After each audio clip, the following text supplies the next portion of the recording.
It's Aleda, I'm Gabriella, and we are A Tale of Two Readers. and today we're just going to be having a casual chat about our current reads. Okay. I'm reading 4 books right now. I'm reading Moo by, I don't even know, something Shelley or something for school. I'm taking a class called Campus Novels in the Changing University. So it takes place at Moo University, I believe.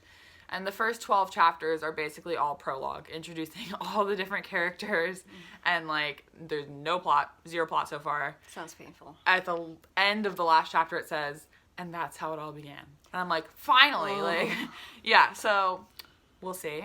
You want to talk about one of yours? Sure. Well, I'll start with the ones that I just got from the library that I'm hoping to read. Disappearing Earth, which has gotten rave reviews, so I'm looking forward to that.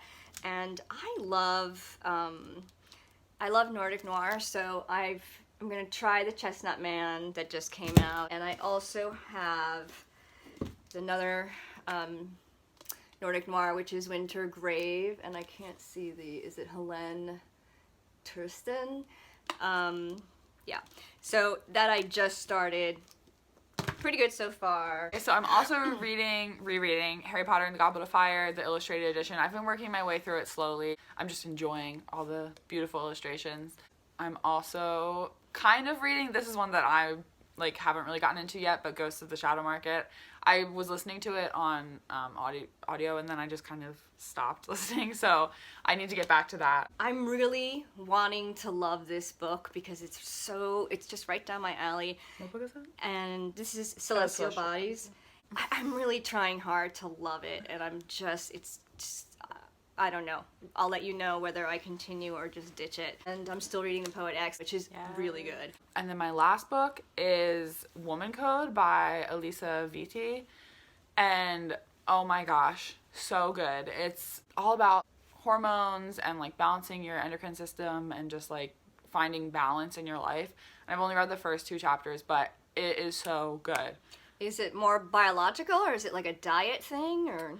It's more biological. She does it through food and lifestyle changes, finding balance. Okay. She's all about being very natural, because a lot of times what happens is if you go to a gynecologist with any sort of issue, they'll just instantly be like, well, birth control, we'll solve it. Just cover it up. Mm-hmm. And it's it can help a lot with your symptoms, but it's kind of just putting a Band-Aid on top of it, and you're not really figuring out what happened that was causing the symptoms. Right. So she had PCOS, and the diagnosis for that basically is well, you're just gonna have it, and we'll give you this medicine for diabetes because it'll probably cause diabetes, and we'll give you this medicine. What is PCOS? Polycystic ovarian syndrome. Okay.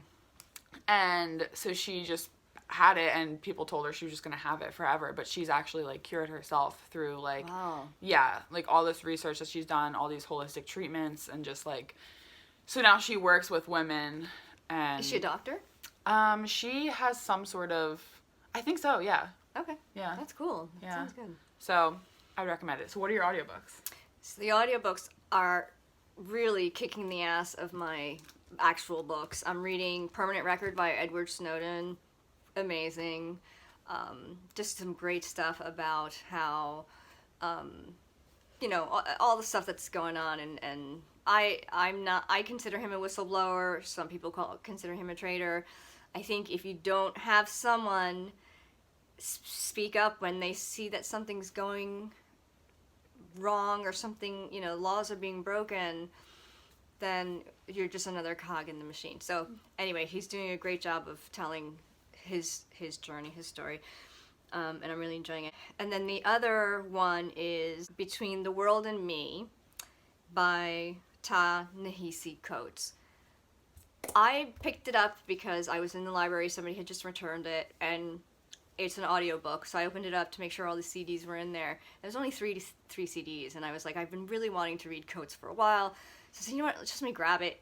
So I put it in my car. Blew me away. It is read by the author. Oh, my favorite thing. Me too. I love it when because you just kind of, it's from the source, Yeah.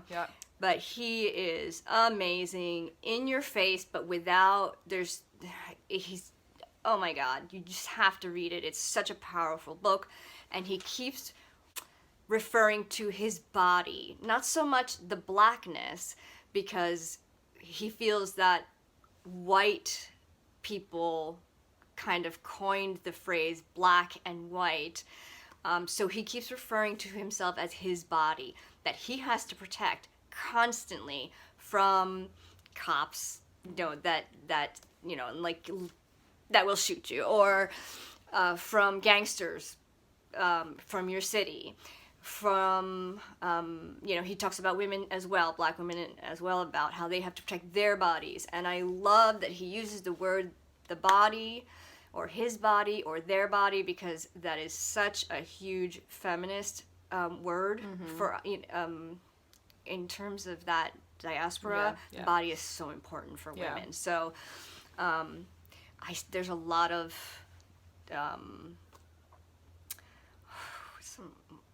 there's a lot of overlapping in the way that, or the powerful have, treated the people without the power. Okay, yeah. So, but anyway, excellent. I'm on the second disc, but really it just blows you away. And he's talking, some of it is where he's talking to his son, his 15-year-old son. So he's about my age, because I can tell by the clothes that he's talking about and the incidents that happened in the news and that sort of thing.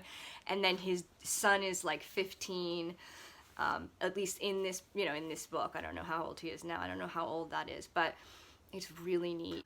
I may have read an excerpt from that in my Black Critical Theory class, but I can't remember. Well, it's blowing me away.